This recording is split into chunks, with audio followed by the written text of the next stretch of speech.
mon père m'a monté du doigt devant le juge, qui, par coïncidence, était son ami, et a dit, cette fille ne sait que gaspiller ce qu'elle ne mérite pas. Il réclamait l'intégralité de la fortune que mon grand-père m'avait léguée dans son testament. Le juge a hoché la tête et son avocat a souri, certain de la victoire. Alors j'ai dit 2 mots qui ont fait pâlir le juge. Je m'appelle Miranda, j'ai 27 ans, et mon père vient de me montrer du doigt devant un juge, qui se trouvait être son ami, et a dit, cette fille ne sait que gaspiller ce qu'elle ne mérite pas. Il réclamait chaque centime de la fortune que mon grand-père m'avait spécifiquement laissée dans son testament. Le juge a hoché la tête en signe d'approbation, tandis que l'avocat de mon père souriait, certain de la victoire. Mais voici ce qu'ils ignoraient. Je m'attendais à cette conspiration depuis que j'avais vu ces photos d'eux ensemble, pendant la campagne de mon père il y a des années. Les politiciens et leurs copains se croient vraiment très malins, n'est-ce pas? Quand j'ai vu ce juge hocher la tête comme s'il était le supporter personnel de mon père, j'ai su exactement ce qui se passait, et j'étais venu préparer. Indiquez votre ville dans les commentaires ci-dessous, et cliquez sur « J'aime » et « S'abonner » si vous vous êtes déjà senti complètement trahi par votre famille, car ce que j'ai dit ensuite a laissé ce juge blême, et mon père complètement silencieux. Vous aurez certainement envie de rester pour voir ça. Laissez-moi vous ramener là où tout a commencé. Cette histoire débute il y a 27 ans, quand j'ai pris mon premier souffle et que ma mère a rendu son dernier. Le député Richard n'a jamais voulu être père. Il l'a très clairement montré dès le premier jour, quand il a décidé qu'un nouveau-né était en quelque sorte responsable des complications survenues pendant l'accouchement. Oui, vous avez bien entendu. Mon père m'a reproché la mort de ma mère. Un vrai champion, ce type. Pendant qu'il était occupé à construire sa carrière politique et à pointer du doigt un nourrisson, mes grands-parents paternels sont intervenus. Patricia et William n'étaient pas seulement ma bouée de sauvetage, ils sont devenus mon monde entier. Ils m'ont ramené de l'hôpital, pendant que mon père retournait à Washington, probablement soulagé de ne pas avoir à s'occuper de la fille qu'il n'avait jamais voulu. Et honnêtement, leur perte est devenue mon gain. Grandir dans leur maison, c'était comme vivre dans un conte de fées, sauf que le prince de cette histoire ne voulait absolument rien avoir à faire avec la princesse. Grand-père William me lisait des histoires tous les soirs, tandis que grand-mère Patricia m'apprenait à peindre des aquarelles dans son atelier d'art ensoleillé. Ils ont rempli chaque anniversaire, chaque Noël, chaque événement scolaire avec tellement d'amour que j'en oubliais presque qu'il était censé y avoir quelqu'un d'autre. Presque. Les matins de Noël étaient parfaits, jusqu'à ce que je surprenne grand-mère Patricia à fixer son téléphone, espérant un appel qui ne venait jamais. Grand-père William s'éclaircissait la gorge et me distrayait avec un autre cadeau, mais je pouvais voir la déception dans ses yeux, à chaque fois. La première fois que j'ai demandé pourquoi papa ne venait jamais, j'avais probablement 5 ans. Le visage de grand-mère Patricia s'est crispé une seconde, avant qu'elle ne se reprenne et dise « Il est très occupé à aider les gens, ma chérie. » Un travail important. Même à 5 ans, je pouvais sentir le mensonge dans cette explication. Mais j'ai appris à ne pas demander, car chaque question sur mon père donnait aux 2 personnes que j'aimais le plus au monde l'air d'avoir le cœur brisé. Au collège, j'avais complètement cessé de l'attendre. Les réunions parents-professeurs, grand-père William était là, prenant des notes. Les pièces de théâtre de l'école, grand-mère Patricia au premier rang, avec cette vieille caméra qu'elle refusait de remplacer. Les balles père-fille, grand-père William me faisait tourner sur la piste, pendant que je faisais semblant de ne pas remarquer les autres filles avec leur vrai père. Mais voilà, nous étions heureux. Vraiment, sincèrement heureux. Juste nous 3 contre le monde.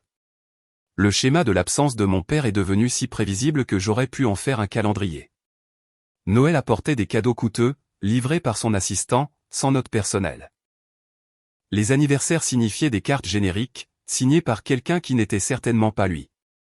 La remise des diplômes, un silence radio si complet qu'on aurait pu croire que j'avais cessé d'exister. Pendant ce temps, le député est prospéré à la télévision, prononçant des discours passionnés sur l'importance de soutenir nos enfants et de construire des fondations familiales solides. L'ironie était si épaisse qu'on aurait pu la couper à la tronçonneuse. Je le voyais à la télévision et je pensais, oui, parle-moi encore du soutien familial, papa. Je suis tout oui. Quand j'ai eu 16 ans, quelque chose en moi a craqué. Peut-être que c'était la rébellion adolescente, ou peut-être que j'en avais juste assez de prétendre que son absence ne me piquait pas. J'ai commencé à poser les questions difficiles. Pourquoi ne m'appelle-t-il jamais, ai-je demandé un soir, après l'avoir vu sur CNN discuter de la réforme de l'éducation. Il parle de l'avenir des enfants à la télévision nationale, mais il ne se souvient pas que sa propre fille en a un. Grand-père William a posé lentement son journal et a dit, « Ton père fait face à des sentiments compliqués concernant la mort de ta mère, ma chérie. Le deuil affecte les gens différemment. » J'ai rétorqué, « Pendant 16 ans ? Ce n'est pas du deuil, grand-père. C'est un choix. Un choix vraiment minable. » Les yeux de grand-mère Patricia se sont remplis de larmes, mais elle n'a pas discuté. Après 16 ans à trouver des excuses pour leur fils, même eux étaient à court d'explications crédibles. Le lycée a apporté la préparation à l'université, et mes grands-parents ont tout donné. Tuteur pour le SAT, visite d'université, frais de dossier. Ils ont soutenu tous les rêves que j'ai mentionnés. Quand j'ai été admise à l'université du qu'avec une bourse partielle, ils ont organisé un dîner de célébration qui aurait pu nourrir un petit pays. La réponse de mon père, une carte de félicitations avec un texte dactylographié et les initiales de son assistant en bas. Même pas la courtoisie d'une signature personnelle. C'est à ce moment-là que j'ai officiellement cessé de me soucier de savoir s'il reconnaissait mon existence. Je veux dire, à quoi bon vouloir l'approbation de quelqu'un qui vous traite comme un inconvénient pour lequel il n'a jamais signé? J'ai obtenu mon diplôme de commerce avec la mention « summa cum laude ». Grand-père William a pleuré pendant mon discours de major de promotion. Grand-mère Patricia a pris environ 300 photos. Le siège réservé à mon père est resté vide, comme toujours. Tout a changé l'été de mes 24 ans. Grand-père William ralentissait depuis des mois, mais nous avions tous fait semblant de ne pas le remarquer. L'homme qui avait bâti un empire commercial à partir de rien oubliait soudainement les heures de réunion et perdait le fil des conversations. Quand les médecins l'ont finalement convaincu de se faire examiner, le diagnostic a frappé comme un train de marchandises. Cancer avancé, 6 mois, peut-être moins. Il a pris la nouvelle avec la même dignité tranquille qu'il m'avait montrée toute ma vie. Mais j'ai vu quelque chose se briser à l'intérieur de grand-mère Patricia ce jour-là. 3 mois avant sa mort, grand-père William m'a appelé dans son bureau. Son avocat était là, et je savais que quelque chose d'important allait se passer. « Miranda, a-t-il dit, sa voix plus faible que je ne l'avais jamais entendue, j'ai besoin que tu comprennes quelque chose à propos de ce testament. » Il a expliqué qu'il me laissait tout. L'empire commercial, les propriétés, les investissements, la maison dans laquelle nous étions assis, tout. Ton père a fait ses choix il y a longtemps, a poursuivi grand-père William, il a choisi la politique et l'ambition plutôt que la famille. Il a choisi le ressentiment plutôt que l'amour, et je serai damné si je le laisse profiter de la vie même qu'il a rejetée. J'ai essayé d'argumenter, et papa? Est-ce que cela ne va pas causer de problème? Grand-père William a souri tristement et a dit, ton père a eu 24 ans pour être un père. Il a choisi de ne pas l'être. Cet argent représente toute une vie de travail, et il devrait aller à quelqu'un qui en comprend la vraie valeur. C'est toi, ma chérie. L'avocat m'a fait signer des documents confirmant que je comprenais les termes. Tout était bétonné, attesté et juridiquement incassable. Du moins, c'est ce que nous pensions. Quand grand-père William est mort 3 mois plus tard, j'ai eu l'impression qu'on m'avait arraché la moitié du cœur. Les funérailles étaient énormes. Des partenaires commerciaux, des dirigeants de la communauté, des gens dont il avait touché la vie au fil des décennies. Et là, debout au dernier rang, mal à l'aise dans son costume cher, se trouvait mon père. Il n'était pas venu une seule fois pendant ces derniers mois, pas une seule fois. Mais il s'est présenté aux funérailles, et je l'ai vu parler tranquillement avec son avocat sur le parking après. Quelque chose dans cette conversation m'a donné la chair de poule. Pendant exactement 1 an, j'ai essayé de faire mon deuil et de guérir. Grand-mère Patricia est devenue plus fragile sans son mari de 50 ans. Elle restait assise dans son bureau pendant des heures, touchant ses livres, ses papiers, les lunettes de lecture qu'il avait laissées sur son bureau. Nous prenions le thé ensemble tous les après-midi, et elle me racontait des histoires sur leur vie commune, sur ma mère, sur les valeurs qu'elle espérait que je perpétuerais. Ton grand-père et moi voulions te montrer à quoi ressemble le véritable amour, m'a-t-elle dit un après-midi pluvieux. Nous voulions que tu saches que la famille, ce n'est pas seulement la biologie. C'est le choix, l'engagement et le fait d'être présent, chaque jour. Quand elle est morte paisiblement dans son sommeil une nuit, j'étais complètement seul pour la première fois de ma vie. Les 2 personnes qui m'avaient élevé, aimé, protégé du rejet de mon père, étaient toutes les 2 parties. J'avais 25 ans, avec une fortune colossale, et plus personne qui me connaissait vraiment. Le chagrin était suffocant. J'errais dans cette grande maison, entendant leur voix dans chaque pièce, voyant leur visage sur chaque photographie. Le seul réconfort que j'avais était de savoir que je les avais rendus fiers, que j'étais devenu quelqu'un dont ils pouvaient être fiers. 2 mois après les funérailles de grand-mère Patricia, l'avocat de mon père a contacté le mien. Le député Richard a intenté une action en justice pour faire annuler le testament de son père, au motif que j'étais mentalement incompétente pour gérer une telle fortune et que j'avais été indûment influencée. La trahison était si stupéfiante que j'ai éclaté de rire quand mon avocat m'a lu la plainte. Mon père, qui ne m'avait pas parlé depuis des années, qui avait manqué chaque moment important de ma vie, prétendait maintenant s'inquiéter de mon bien-être et de ma capacité à gérer l'argent. La plainte déclarait que j'étais jeune, inexpérimenté et encline aux dépenses excessives, et que la succession devait lui revenir de droit en tant que fils biologique direct. J'étais assise dans le bureau de mon avocat, tenant cette plainte entre des mains tremblantes, et j'ai réalisé que mon père n'était pas seulement négligent, il était calculateur. Il avait attendu que ses 2 parents meurent avant de passer à l'action. Ce n'était pas du chagrin ou de l'inquiétude. C'était de la pure cupidité. Au moment où j'ai lu le nom de mon père à côté de celui du juge Harold Crawford sur l'attribution de l'affaire, quelque chose a fait tilt dans ma mémoire. J'avais déjà vu ce nom.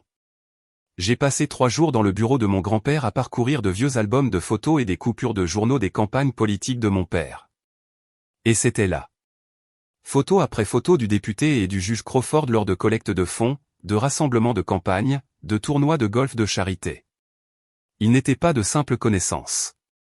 Ils étaient amis, des amis proches. Le genre d'amis qui se rendent des services. J'ai engagé un détective privé, et ce qu'elle a découvert était encore pire que ce que j'avais imaginé. Mon père était criblé de dettes. Sa carrière politique avait été coûteuse, et il avait fait des investissements qui avaient spectaculairement mal tourné. Il devait de l'argent à des gens qui n'appréciaient guère les retards de paiement. Il avait besoin de mon héritage pour se sauver. L'enquêtrice a également découvert que le juge Crawford avait statué favorablement dans 3 affaires précédentes impliquant des alliés politiques de mon père. Le schéma était clair. Ce n'allait pas être un procès équitable. Ce serait une issue prédéterminée avec un sceau d'approbation judiciaire. Mon avocate était pessimiste. Miranda, c'est grave, a-t-elle dit, étalant des documents sur sa table de conférence. Le juge a déjà rejeté notre demande de récusation. Il prétend que son lien avec votre père est purement professionnel. Nous pouvons faire appel, mais cela prend du temps. Et le juge Crawford peut faire beaucoup de dégâts avant qu'un nouveau juge ne soit assigné. Je lui ai demandé ce qu'elle recommandait, et elle a soupiré lourdement. Honnêtement, un accord. Votre père est prêt à prendre 60% et à vous laisser 40%. Ce n'est pas juste, mais se battre dans la salle d'audience de Crawford, c'est comme jouer au poker avec un jeu truqué. Cette nuit-là, je me suis assise dans le bureau de grand-père William, entouré de ses livres et de son souvenir, et j'ai pris une décision. Je n'allais pas accepter d'accord. Je n'allais pas laisser mon père et son ami corrompu voler ce que mes grands-parents avaient construit. J'allais entrer dans cette salle d'audience et me battre. Mais j'avais besoin d'un levier, quelque chose qui ferait réfléchir le juge Crawford à 2 fois avant de statuer contre moi. Je suis retourné à ces photos de campagne. J'ai rassemblé toutes les images les montrant ensemble. J'ai documenté les dates, les événements et les dons. J'ai trouvé des articles de journaux mentionnant leur amitié. J'ai constitué un dossier si complet qu'aucun comité d'éthique ne pourrait l'ignorer. Le matin du procès, j'étais assise dans cette salle d'audience, regardant le juge Crawford prendre place avec une confiance absolue. Il a souri à l'avocat de mon père. Il a à peine salué la mienne. Tout cela n'était que du théâtre, et tout le monde, sauf moi, semblait penser que la fin était déjà écrite. L'avocat de mon père a présenté leur cas en premier. Il m'a dépeinte comme une jeune femme gâtée et irresponsable, qui gaspillerait la fortune familiale en luxe et en futilité. Il a fait venir des témoins de moralité qui me connaissaient à peine, mais qui étaient heureux de spéculer sur ma compétence. Il a montré des relevés bancaires de dépenses professionnelles légitimes et les a qualifiés de dépenses inconsidérées. Puis ce fut au tour de mon père de témoigner. Il s'est assis à la barre des témoins et a menti avec l'aisance d'un politicien de carrière. Je suis profondément préoccupé par ma fille, a-t-il dit, sa voix dégoulinant d'une fausse inquiétude paternelle. Elle est jeune, elle est en deuil, et elle n'est pas équipée pour gérer ce niveau de responsabilité financière. Mon père aurait voulu que l'héritage familial soit protégé, et j'essaie simplement d'honorer ses volontés. L'hypocrisie était à couper le souffle. Cet homme, qui m'avait abandonné alors que j'étais un nourrisson, qui avait manqué chaque moment important de ma vie, prétendait maintenant se soucier de me protéger. Le juge Crawford hochait la tête avec sympathie, posant des questions faciles qui permettaient à mon père de développer ses inquiétudes. Quand mon avocate a essayé de s'opposer, le juge l'a déboutée avant même qu'elle ait fini de parler. Le coup monté était si évident, c'en était presque insultant. À l'heure du déjeuner, je pouvais voir les épaules de mon avocate s'affaisser de défaite. Quand nous sommes revenus après la pause, elle a murmuré « Je suis désolé, Miranda. Je ne pense pas que nous puissions gagner. » J'ai serré sa main et lui ai murmuré en retour « Fais-moi juste confiance. Quand je serai à la barre, laisse-moi parler. » Quand on m'a finalement appelé à témoigner, je me suis dirigé vers la barre des témoins, mon dossier de preuve sous le bras. Mon père souriait. Son avocat avait l'air satisfait. Le juge Crawford était déjà adossé à son fauteuil, prêt à conclure toute cette mascarade par une décision en faveur de mon père. Il n'avait aucune idée de ce qui allait se passer. Je me suis assise, j'ai posé mon dossier sur la barre des témoins et j'ai regardé directement le juge Crawford. Ma voix était stable quand j'ai commencé. Votre honneur, avant de poursuivre, je dois aborder une préoccupation éthique sérieuse concernant cette affaire. Le sourire du juge a légèrement vacillé. Quelle préoccupation serait-ce ? J'ai ouvert mon dossier et j'ai sorti la première photographie. Cette préoccupation. Vous et mon père à sa collecte de fonds de campagne en 2018. Je l'ai posée sur le bord de la barre des témoins, où tout le monde pouvait la voir.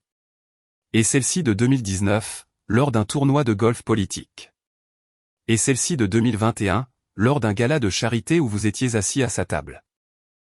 J'ai continué à poser des photos les unes après les autres, créant un dossier visuel indéniable de leur relation.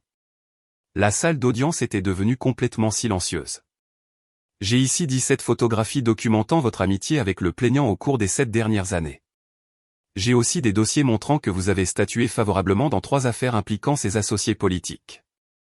Le visage du juge Crawford changeait de couleur, passant du normal au pâle, puis à une nuance de grise alarmante. Ses mains se sont mises à trembler alors qu'il cherchait son marteau. Je n'avais pas fini. Votre honneur, je veux être très clair sur ce que je dis ici. Je l'ai regardé droit dans les yeux et j'ai prononcé la phrase que je préparais depuis des semaines. Si vous statuez en sa faveur, je remettrai immédiatement aux autorités compétentes toutes les preuves que vous êtes amis, y compris ces photos publiques prises pendant ces campagnes politiques. J'ai tout documenté et prêt à être déposé. Vous ne pouvez pas être à la fois juge et son ami. Cette corruption mettrait fin à votre carrière. Le silence dans le palais de justice était si total qu'on aurait pu entendre une épingle tomber à 3 comtés de là.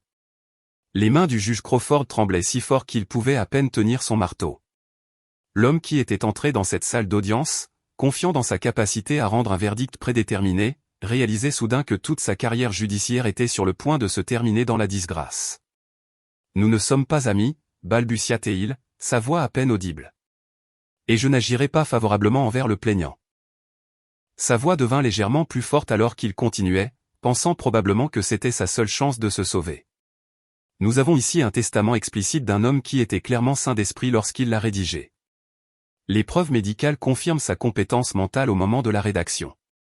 Le témoignage des témoins confirme que ses intentions étaient claires. Il n'y a absolument aucun motif pour annuler ses volontés clairement exprimées. Il marqua une pause, déglutissant difficilement. L'héritage restera exactement tel que William l'a spécifié dans son testament. Affaire classée. Il a frappé son marteau avec des mains tremblantes et a immédiatement quitté le banc, sans même prendre la peine de suivre les procédures de clôture appropriées. Mon père était assis, figé à sa table, me regardant comme s'il me voyait pour la première fois de sa vie. 27 ans à me considérer comme insignifiante. Et je venais de démolir tout son plan en moins de 30 minutes. Les journalistes se précipitaient déjà vers les sorties, les téléphones portables collés à leurs oreilles, alors qu'ils rapportaient l'histoire de la décennie. Alors que la salle d'audience se vidait, mon père s'est lentement levé et s'est dirigé vers moi. Pendant un instant, j'ai cru qu'il allait peut-être essayer de s'excuser, ou d'expliquer, ou de sauver d'une manière ou d'une autre ce qui restait de notre relation. Au lieu de cela, il m'a regardé droit dans les yeux et a dit « Tu as détruit tout ce que j'ai travaillé toute ma vie à construire. » J'ai répondu calmement, en rangeant les photographies dans leur dossier. Non. J'ai exposé ce sur quoi tu as réellement bâti ta vie. Il y a une différence. Il a quitté la salle d'audience sans un autre mot, ses avocats coûteux le suivant comme des personnes en deuil à des funérailles. 6 mois plus tard, j'étais dans le jardin derrière ce qui était maintenant officiellement ma maison, regardant le coucher de soleil peindre le ciel au-dessus des roses que grand-mère Patricia avait plantées des décennies auparavant. Le juge Crawford avait démissionné en une semaine, invoquant des problèmes de santé qui n'ont trompé absolument personne. La carrière de mon père a implosé de manière encore plus spectaculaire. La commission d'éthique de la Chambre a ouvert une enquête sur son utilisation des relations politiques à des fins personnelles. Le député Richard a annoncé sa démission du Congrès 3 mois plus tard, affirmant qu'il voulait passer plus de temps avec sa famille. L'ironie de cette déclaration n'a échappé à personne connaissant notre véritable histoire familiale. Mais je n'étais pas intéressé par la vengeance ou par le fait de le voir souffrir. J'étais trop occupé à construire la vie que mes grands-parents avaient toujours voulu pour moi. J'ai conservé l'empire commercial de grand-père William, mais j'ai modernisé les entreprises avec des pratiques qui l'auraient rendu fier, participation des employés aux bénéfices, responsabilité environnementale, investissement communautaire. Les entreprises ont prospéré sous une direction qui se souciait réellement de plus que des profits trimestriels. 8 mois après le procès, j'ai rencontré David Richardson lors d'une conférence sur les entreprises durables, où je parlais de la responsabilité des entreprises. C'était un ingénieur en environnement spécialisé dans les processus de fabrication propres, passionné par la création de systèmes qui fonctionnaient à la fois pour les entreprises et les communautés. Notre première conversation a duré 4 heures et a couvert tout, des systèmes d'énergie renouvelable aux obligations morales de la richesse héritée. Il était intelligent, intègre et complètement indifférent à mon argent, ce que j'ai trouvé incroyablement attirant. Je juge les gens sur ce qu'ils construisent, pas sur ce dont ils héritent, m'a-t-il dit autour d'un café après notre 3e rendez-vous. Et ce que vous construisez avec ces entreprises est vraiment impressionnant. Nous nous sommes fiancés en 1 an, mariés dans la même église où j'avais prononcé les éloges funèbres de mes 2 grands-parents. C'était une belle cérémonie avec des amis proches et la famille que j'avais choisie, plutôt que celle dans laquelle j'étais né. Mon père n'a pas assisté. Selon les journaux, il était trop occupé à traiter avec des enquêteurs fédéraux qui se penchaient sur ses activités politiques. David et moi avons passé notre lune de miel en Irlande, visitant la campagne d'où la famille de grand-mère Patricia était originaire 3 générations plus tôt. Debout sur des falaises surplombant l'Atlantique, tenant la main de l'homme que j'aimais, j'ai ressenti la paix profonde qui vient du fait de vivre authentiquement. 1 an plus tard, nous avons emménagé de façon permanente dans la maison principale où j'avais grandi. Nous avons transformé le bureau de grand-père William en bureau à domicile pour David et l'atelier d'art de grand-mère Patricia en chambre d'enfant. Notre fille, Patricia Rose Richardson, est née par un matin de printemps parfait, exactement 2 ans après le procès qui a tout changé. Elle a la nature douce de David et les yeux brillants de ma grand-mère. Notre fils, William David Richardson, est arrivé 18 mois plus tard, avec mon caractère têtu et le tempérament calme de son père. Mes enfants grandiront dans la même maison où j'ai appris l'amour, la loyauté et la différence entre la famille et la biologie. Ils entendront des histoires sur des arrière-grands-parents qui leur ont montré que le meilleur héritage n'est pas l'argent. Ce sont les valeurs, l'intégrité et la connaissance inébranlable qu'ils méritent l'amour simplement parce qu'ils existent. Mon père avait passé toute sa vie à courir après le pouvoir et un statut qui ne l'ont jamais satisfait. Il avait sacrifié toutes les relations significatives pour une progression de carrière qui, en fin de compte, ne signifiait rien lorsque sa corruption a été exposée. Pendant ce temps, j'avais hérité de quelque chose de bien plus précieux que n'importe quelle fortune, la sagesse de reconnaître ce qui compte vraiment et la force de me battre pour cela lorsque c'est nécessaire. Si cette histoire a résonné en vous, assurez-vous d'aimer et de vous abonner pour plus d'histoires sur la justice familiale et le courage qu'il faut pour défendre ce qui est juste. Laissez un commentaire ci-dessous partageant vos propres expériences de trahison familiale ou de dépassement de difficultés insurmontables. Parfois, les personnes qui nous sous-estiment le plus sont celles qui finissent par apprendre les leçons les plus difficiles sur notre véritable force. Merci de m'avoir accompagné dans ce voyage. Et rappelez-vous, le meilleur héritage n'est pas l'argent ou la propriété. Ce sont les valeurs qui nous guident, l'amour qui nous soutient et la confiance qui vient du fait de savoir exactement qui nous sommes et ce que nous valons. En fin de compte, c'est ce que mes grands-parents m'ont vraiment laissé. Pas seulement la sécurité financière, mais la connaissance inébranlable que j'étais digne d'amour, capable de force et destiné à quelque chose d'infiniment mieux que la petite vie égoïste que mon père avait choisie. Et cet héritage durera des générations.